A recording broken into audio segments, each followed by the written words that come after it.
like to know the surprising the secret that creates long-term success? How would you like to know what major corporations do to increase their ROI? I'm going to cheat a little bit here, but check this out.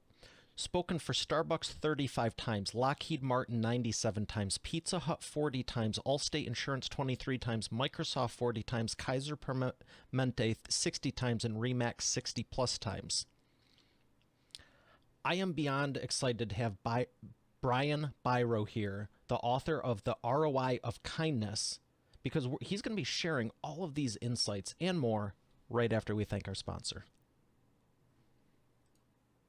Every business needs a book, including yours. Visit freebusinessbookpublishingcourse.com today to learn the 7 steps to publish and promote your nonfiction lead and profit-generating business book in 8 weeks. Once again, that's freebusinessbookpublishingcourse.com.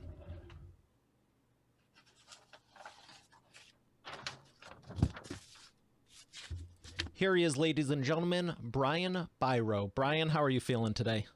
I am feeling great with that wonderful introduction. It just proved I'm old. it proved that you have a wealth of wisdom and experience, and I'm excited to learn some of that because, I saw the one sheet, probably a month or two ago, whenever it was. I was like, wow, absolutely. And, reading it over the last couple of days, and even now I'm like, I'm not going to mess this up. We get one shot, this thing's live. And I generally don't look at something, but I'm like, I just wanted to make sure you got the credit because you have just so much experience, and I'm so excited to have you here. So why do you think kindness is so important? Well, Mario, first of all, thank you for that. I feel honored to be with you. You're doing an incredible job and you're making a difference with incredible interviews. And why is kindness so important? Well, we all want kindness in our lives. We want to feel that we're treated with kindness. It feels good to be kind. But I wrote the book, The ROI of Kindness, to point out something that really breaks through a myth. So many of us have been raised, especially in the business world, to think that, sure, kindness is nice, but it's weak. Kindness has got no place in business. It's dog eat dog.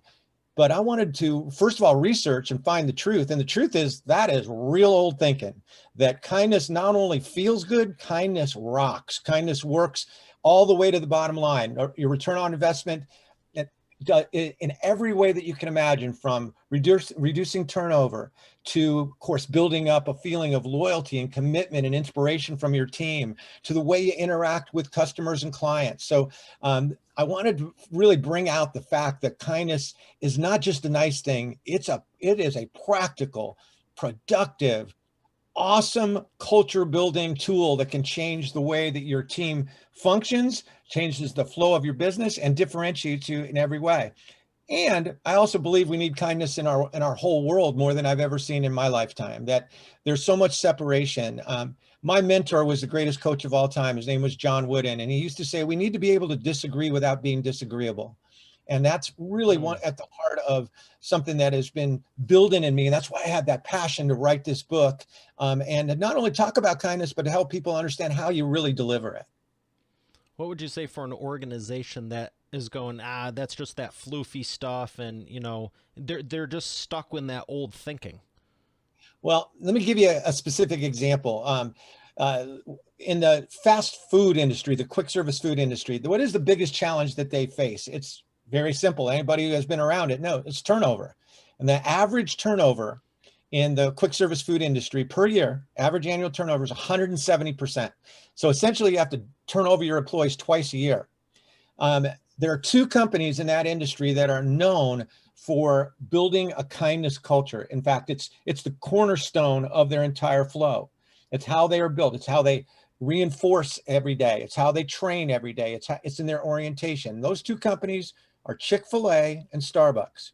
So in an industry with 170% turnover, the turnover for those 2 companies at Chick-fil-A is 14% and at Starbucks is 24%. And when you figure that it costs in that industry about $6,000 every time you replace an employee, that's a lot right to the bottom line. And that's just measuring those dollars. It's not measuring the improvement in customer service you get with people who have a little more experience or are already into the flow. So there's a great example. Another great example, an industry that I use a ton up until about a year ago, and starting again because I'm a professional speaker out there, is the airline industry.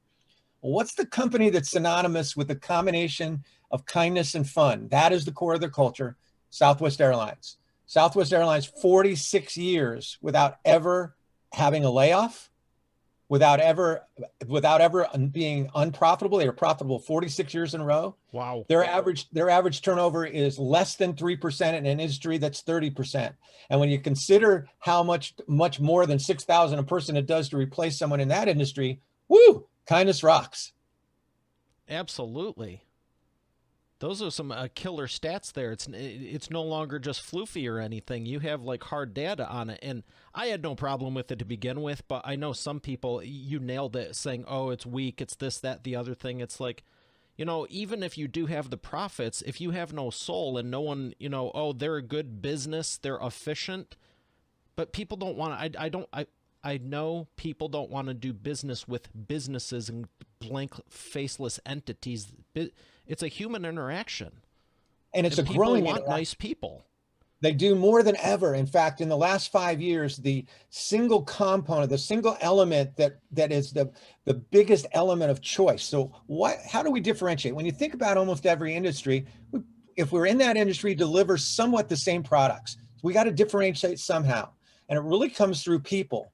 And by far the most important in terms of how important it is in the decision we make, I mean, who we're going to buy from, who we're going to work with, who we're going to stay with, and also in the terms of the rate at which that importance is growing, is kindness. I'm talking about 3 times as much as any other element. We want to feel good when we go to the dentist. We may not feel good at the dentist when we come out, but we want to feel good about how we were treated. We want to feel great about the experience, that people really consider us to be important as a customer, that we mean something.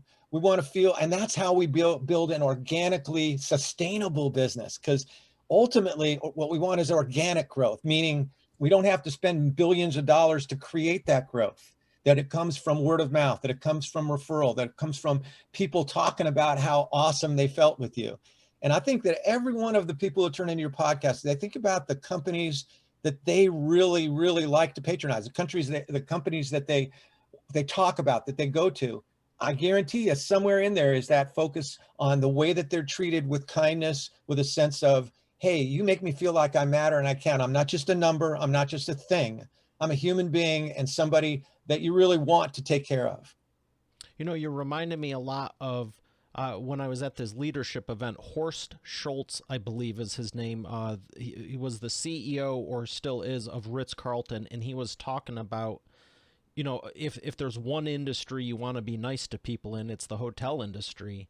And he was giving away all the secrets of why they're so successful in the experience. And you know, I love that you have the data backing it up, and I'm sure you have a list of 100 other companies that are super succeeding. So what would you say to someone who wants to incorporate it, but the team might not be on board, or they want to incorporate it for business reasons, but it's not the core of who they are? That's a great question. I think that the key is that kindness. I talk about in the book that starting place to build a kindness culture is something that's called a kindness value proposition. And the key to doing that really well in an organization is get buy-in from your team, to have your team engaged in the process of designing this very simple, it's a kind of vision statement. It needs to be very short, no more than 10 words. But a kindness value proposition is a way of expressing who we are and how we deliver kindness. So example, Chick-fil-A, it's a pleasure to serve. At Southwest Airlines, having fun and serving people. They don't talk about airplanes and they don't talk about chicken in those. They talk about how we deliver kindness. And when people really come around to a simple, clear message. I have a personal experience when I was in my corporate career long ago, before I went into becoming a professional speaker. Our organization turned around with our kindness value proposition. And it was that we are champions of empowerment. Now, we wrote that as a team 35 years ago. And I can guarantee you, everyone on that team today will be able to tell you those same words, because there's only 5 words. We are champions of empowerment. And every decision we made, every time that we wanted to acknowledge and appreciate someone was built around that core culture building principle. Culture eats strategy for breakfast. All right. And building the culture starts to be sustainable, starts to be scalable. And that's what we really want. We want to be able to grow with that culture. So start with that simple foundational piece and get buy-in. It's funny when to talk about, you brought up the best way I can describe it is when we came up with that simple idea, I was the boss. I walked in the room with this really long, what I thought was really cool written piece that was going to be our kindness value proposition. I don't think they kept one word. All right. Everybody else turned it into, we are champions of empowerment. And though it wasn't my words, when we came out, it was our words, and it became our passion, and it became our litmus test as to whether decisions were the right decisions. If they didn't fit we are champions of empowerment, we didn't do it. What time frame should someone expect it would take to implement this? Obviously, you could say, let's schedule a meeting, we'll have a group roundtable, we'll mastermind this and that. You can do that within the next 24 hours to a week, depending on the schedule, the industry, this and that. How long would you say it takes to get everyone on board, fully, not just fully implement it, but get it into the organization and then have it start taking the roots where it is fully implemented? Is this like a week-long process, a 60-day process, a 2-year process? How quick can someone turn around to start getting these results? Well, inch by inch, anything's a cinch. So the starting place is to create that first statement. And that can be, it depends upon, of course, upon the size of your organization. It depends upon, where everybody is right now, but you can literally do that within a week, is come up with that simple piece. But the way to think about it is not as, when are we going to get it done? It's an ongoing piece. You consistently reinforce it. You think about every single aspect of your communication has to come back to that piece. Every meeting you have starts with your kindness value proposition. And it's corny, but it starts to build that piece. And every great team is built around some simple principle, simple belief. Coach Wooden said, success is peace of mind. It comes from knowing you've been the best of which you're capable.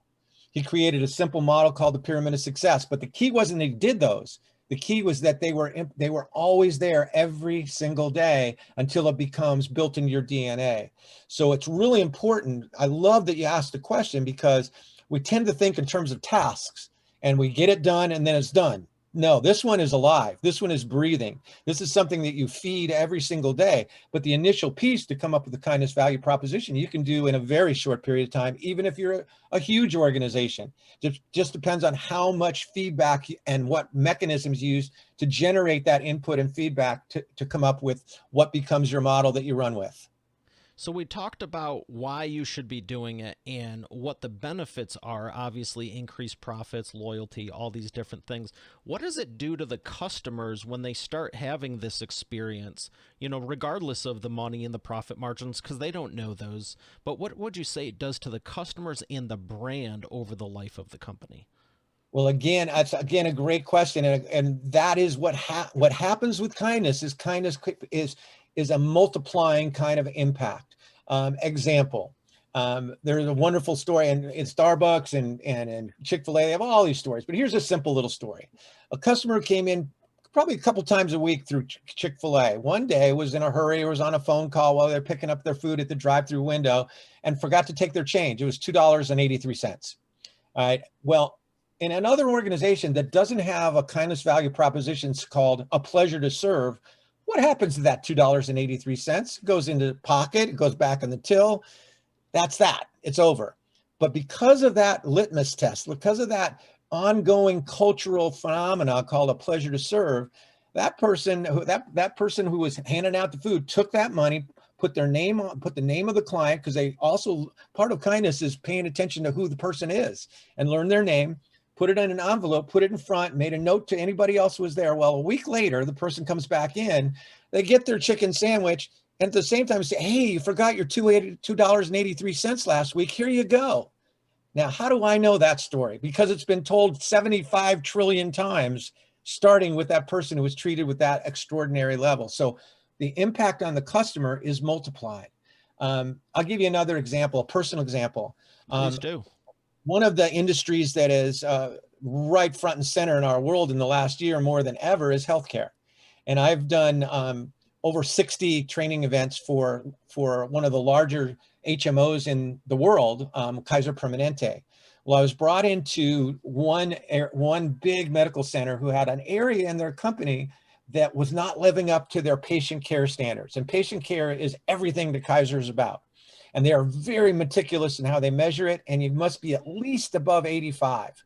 Well, it was mother-child healthcare, which is birth and babies. And you think, boy, that's a good thing in a hospital. But they were having trouble. They could not get over 60 on this scale, where 85 is the minimum acceptable. So I came in and did a series of interviews. Then we did trainings. And what we established was a really wonderful format to build kindness in your organization that we called the 4 W's. The first W is called welcome. That kindness starts with the welcome. And not just the first time you walk in, but welcome everywhere you go. And from the team, I found out there were places where people were not feeling welcome. The second was warmth. Now, people think kindness, warmth, they're the same thing. But here's where it really matters. It's easy to be kind to kind people. Where warmth and kindness counts is to be kind to people who are not kind, people who are scared, in pain, worried, doubting. That's where they felt they were falling short, was they were kind when people were kind, but when people were a little brusque, and then when you're giving your birth to your first child, sometimes you're in pain, you're worried, you're scared. It's a new experience.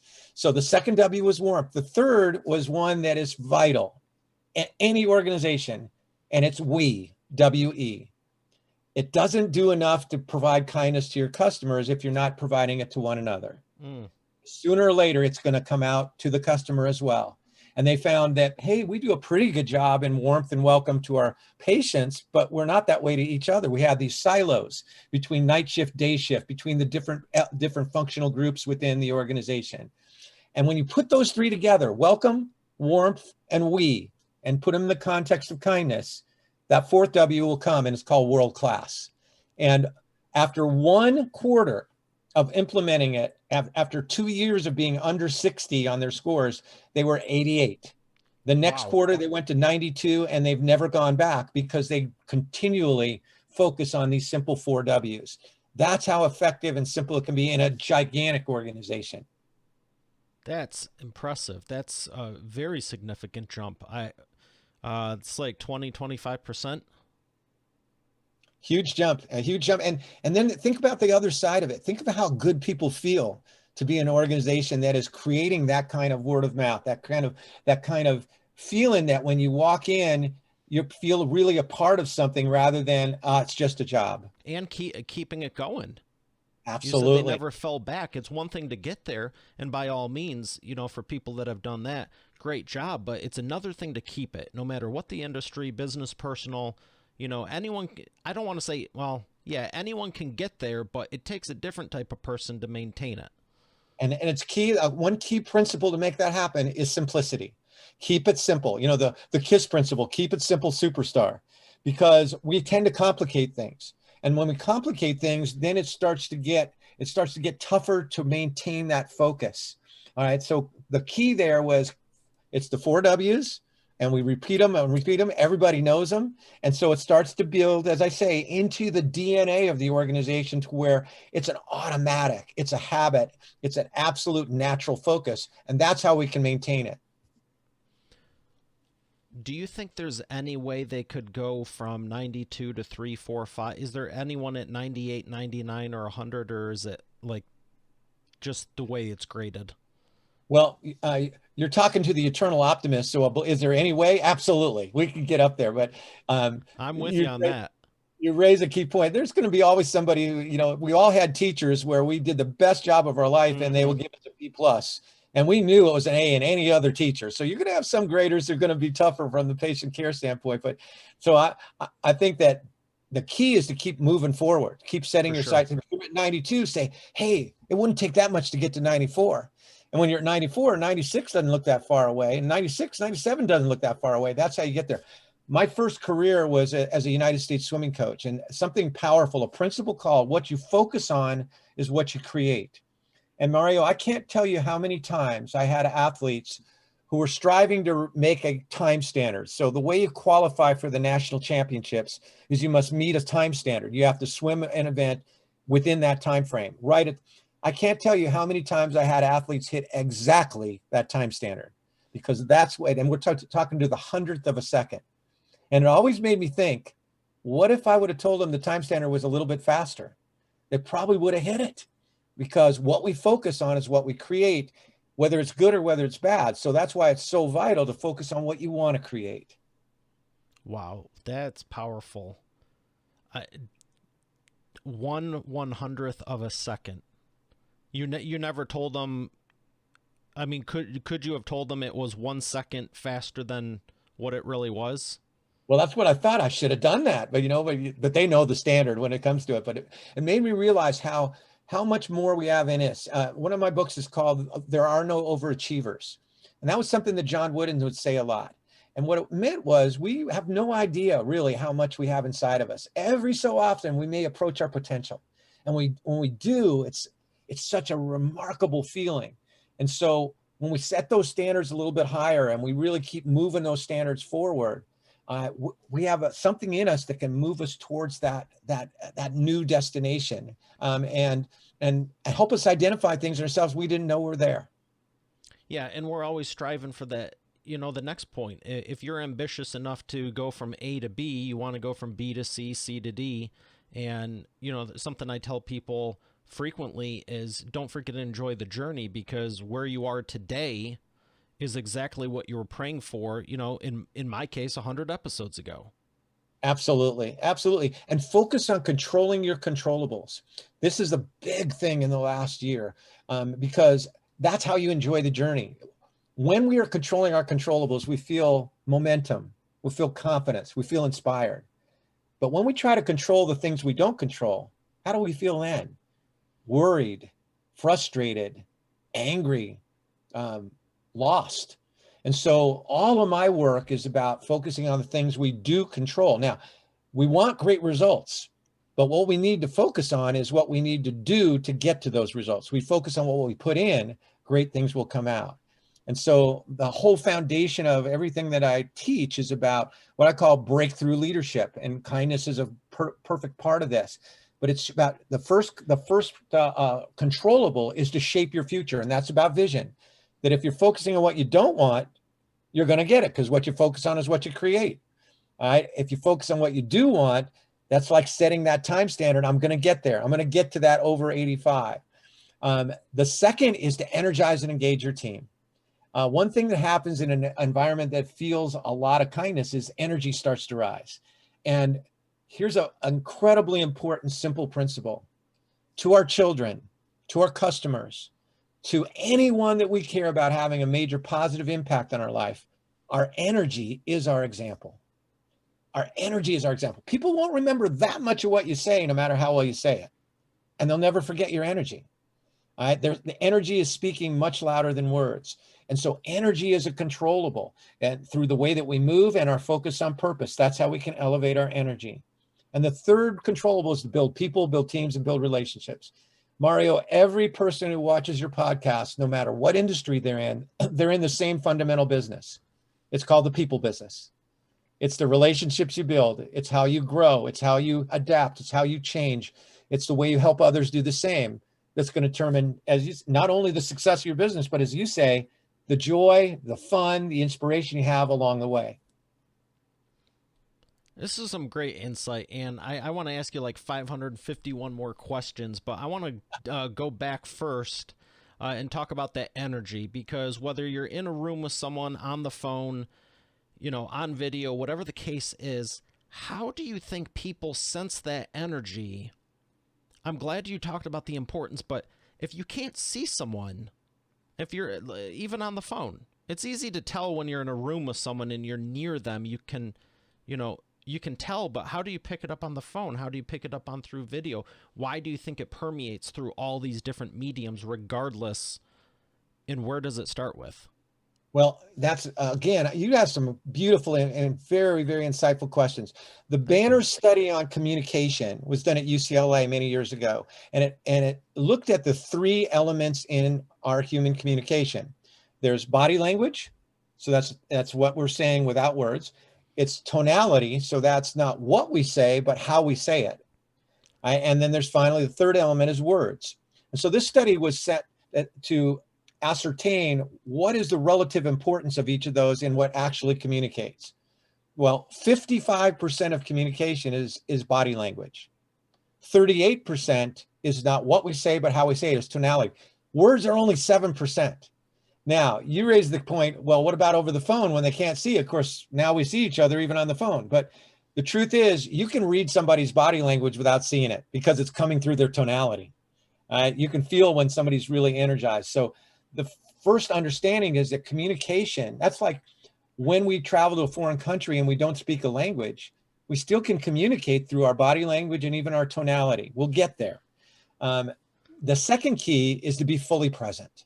And if there's one thing that I hope I can give to more people than any other idea, it's the importance of being fully present. Energy is transferred only when we're fully present. And the fact is, you can't fake that in communication. You know on the phone whether somebody's, multitasking while you're talking to them because that tonality, that body language shifts and you can pick it up immediately. You can tell when they're watching ESPN when they could be talking with you right now. So being fully present means that when you're with someone, 100% of your mind, body, and spirit is with the person you're with where they are now. And that sends an unmistakable message. Whenever we're fully present with somebody, it says to them, you're important, you matter, you count. And whenever you're not present, it sends an equally powerful but different message that you're not that important. Now, I think that part of the reason you've been so successful with your podcast is just doing this interview, you're so present. You're right there. You're really listening and taking it in before you formulate what you're going to say next. This is what I call the gift, being fully present, because I believe that our job, no matter what our position is, our job is and I think we're all breakthrough leaders, is to help the people that we lead, that we serve, that we love to know they're important. And the fundamental way we deliver that message is by being fully present. Wow. I could listen to you all day. Like I can't wait to see you on stage like 6 hours straight. You have so much you're sharing and I appreciate it. And I want to make a joke about the phone because yeah, you can tell when someone's not listening. You'll hear them rustling or just meandering, or am I on speakerphone? Or you have these context clues, but I'll just say this for anyone who tries that crap, change your freaking settings, because if you're texting someone and the phone is vibrating and you hear I don't get it from people I talk to a ton. I'm going real back in the long time ago, but I was like, really? All right then. You can't fake being present. We know instantly when somebody has shifted their consciousness away from us. And you're right. It's in their tone. I mean, I'm making a joke. I'm not making a joke. Seriously, check your settings. If you're doing that crap, 1, be fully present and it's not an issue. But 2, seriously, like whatever.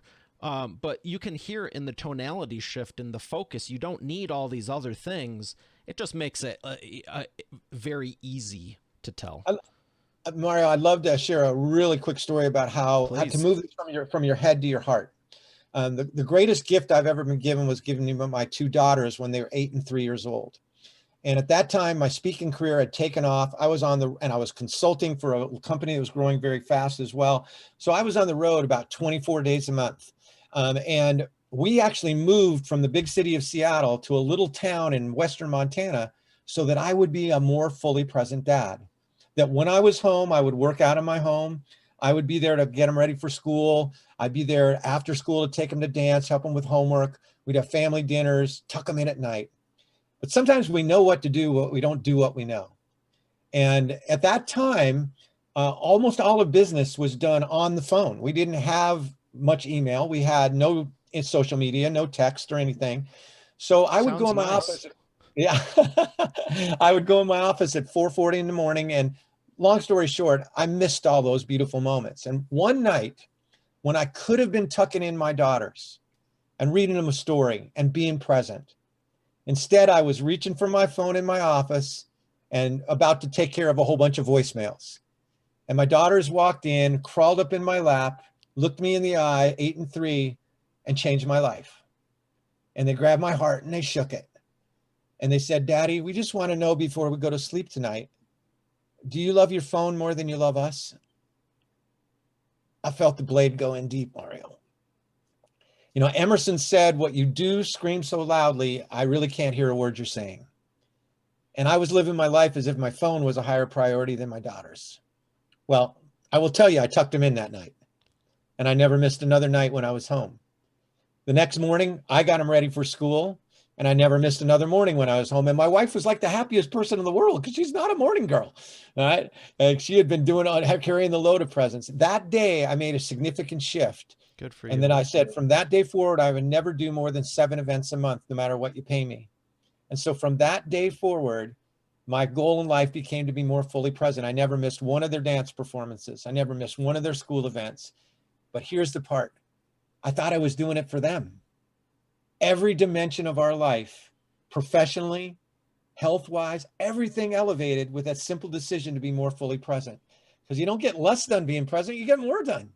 Right? And none of my books got written until my daughters shook my heart, woke me up, and made me realize that the thing that's going to last when I'm gone to them was that I was present for them, even in those special moments when it really mattered.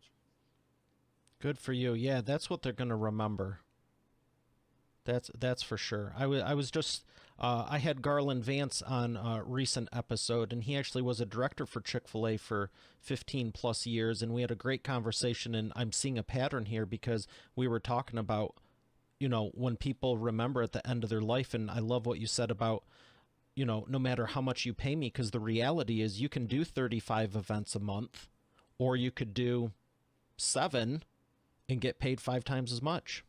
That's Just exactly math. right. It's That's just exactly math. very good math. And I will tell you, that became that's how I determined my fees. When I started to get demand beyond those 7 events, it was time to raise my fees because I was not going to change that. And I never did. And I really appreciate it because presence is the key to balance. We're not going to have equal time. You know, we're just not going to. And there's so much going on in the world, but 5 minutes of being fully present with someone is worth 5 years of faking it. And you can't fake it. Oh, I like that. That's a great expert authority insight. I like that a lot. I have one more question for you before we thank our sponsor and come back for the imperfect action round. And I think you're going to absolutely love it. I love it. Yay. Oh, spinner. I'm ready. It's the wheel of whatever. You want yellow or black? I love it. Let's go yellow. Oh, I've never done this before. That's interesting. Kind of fun. You said yellow? Okay, cool. Yellow. Oh, I got to ask you that one. Oof. Okay. So many questions on there. So my question for you is, with the ROI of kindness, obviously it's working personally. It's working in business. Let's take it a step further. What would happen to sports and politics if we incorporated the ROI of kindness? Now you got my hidden motive, especially the last one, politics. I just believe that what we've done is created so much separation, so much us against them, and it never works. My corporate career, we had my first job in the corporate arena. I ended up becoming a vice president of a large transportation company. And we were, as politics are now, separated. Operations hated sales, sales hated operations, just hated the home office a little bit more. And that just was so foreign to me from my background in sports, where team is everything. And that's where I started doing team building training. And I watched us turn from, not from the outside, not from the marketplace, from the inside, we turned into an enormously successful organization. And that was simply because we understood that we can disagree without being disagreeable. We can respect each other. And then we can start to really honor and value differences. I don't want a team of people who are just like me, because then they'll only see the little bit that I see. I want people on my team who have talents I don't have. I want people on my team who have passion in areas that I don't have. And then if we're working towards that common end, that kindness value proposition, that goal that we're going together, then we're going to be 1,000 times stronger than it just having a bunch of people doing the same thing. So a lot of organizations say we got to be like-minded. I think we got to be like-hearted. That's what really matters. When we're like-hearted, then we value and honor differences. And another word for differences that I think is a much more productive word, and it leads towards kindness, and we could do this in politics as well, it's called resources. Differences are resources. Right? I want people who have great talents in the areas that I don't. That's a new resource. So what would happen to this world if we could, again, remember that we can disagree without being disagreeable. We can find some common ground. We can be a model of that for our children rather than, if you don't believe what I believe, you're bad. The insights just keep coming. Love that. Thank you for the deep, thoughtful response. And I've always envisioned that. Just what if, the whole why can't we get along? What if we did? What would the world be like if we just stopped some of the nonsense and found ways we could help each other? Absolutely. One of the main reasons I started a business, all it is asking people for help and you get rewarded for it. I love really it. That hard of a concept. Great perspective. We can respect each other. We can respect each other that we ultimately want the same things. We want to live joyous lives. We want our families to be happy, to be healthy, to be safe. Ultimately, we got to remember we're going towards the same things, and we may have different ways of getting there. But if we start from the place of respecting each other's ultimate outcome, and those are the outcomes, then we should be able to find that common ground and treat each other with kindness. I like what you said about the like-hearted. A Thank lot of you. people like-minded, but more need to be like-hearted. So thank you for that. We're going to thank our sponsor and come back for the imperfect action round. Brian. Thank you so much. You're already the expert, but have you transformed your expertise into a tangible asset that will generate and qualify leads while increasing profit for you 24/7? And if so, how well are you promoting it? With the Expert Authority Effect publishing method, it's easier and faster than ever. Visit freebusinessbookpublishingcourse.com today to learn the 7 steps to publish and promote your nonfiction lead and profit-generating business book in 8 weeks. Visit freebusinessbookpublishingcourse.com to get started now. Once again, that's freebusinessbookpublishingcourse.com. And we're back with the imperfect action round. Brian, are you ready to take imperfect action? I'm ready. I'm loose. I'm ready to go. All right. 3 questions, 60-second or less answers. The first question is, what is the fastest path to the profits? Kindness. Very good. Number 2, what is the biggest problem you see your prospects making and the fastest way for them to fix it? For prospects making, they tell instead of ask. Ask more. You got 2 ears, 1 mouth, good ratio. Listen first, and then you'll make the right direction. You'll go in the right direction. Excellent. Number 3, what is the best way to maximize customer lifetime value? I could fall back on kindness, but I would say be fully present and deliver kindness that way. And then you're going to really, really build customer loyalty, customer joy, customer referral, and recommendation. I appreciate that, but you would have been fine with kindness. I'm like, we just spent the whole time talking about it and how profitable, how much better it is, customer loyalty, like all these things. It's a no-brainer. So thank you for that. What books would you recommend to Expert Authority World? Well, obviously, The ROI of Kindness is a book that I would love to get everyone to read. It's a quick read. It's a fun read. It's filled with stories, and stories are 22 times more powerful than just facts and information.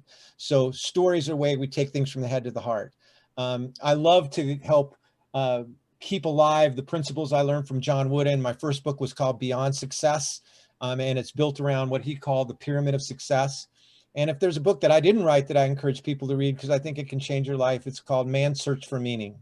And it was by Viktor Frankl, and it shows humanity, how we can endure the toughest challenges as we've gone through in the last year and come out better on the other side. I like that. Constant improvement, changing the world, making it better. Nothing wrong with that. Actually, let me rephrase that. Everything good with that. Everything good with that. That's what you focus on is what you create. Focus on the breakthrough, not the obstacle. There we go. Where would you like people to learn more? Simple, just go to my website, brianbiro.com, BRIANBIRO.com. It talks about my speaking, which is my passion. I joke, Mario, when I'm on stage, I'm 25. When I get off stage, I go back to 66, but on stage, I'm 25. So brianbiro.com. Thank you so much. Excellent. Well, it was a pleasure, and thank you again for sharing everything. Expert Authority World, we have another great episode here today. I'll see you tomorrow. Have a great day, and God bless.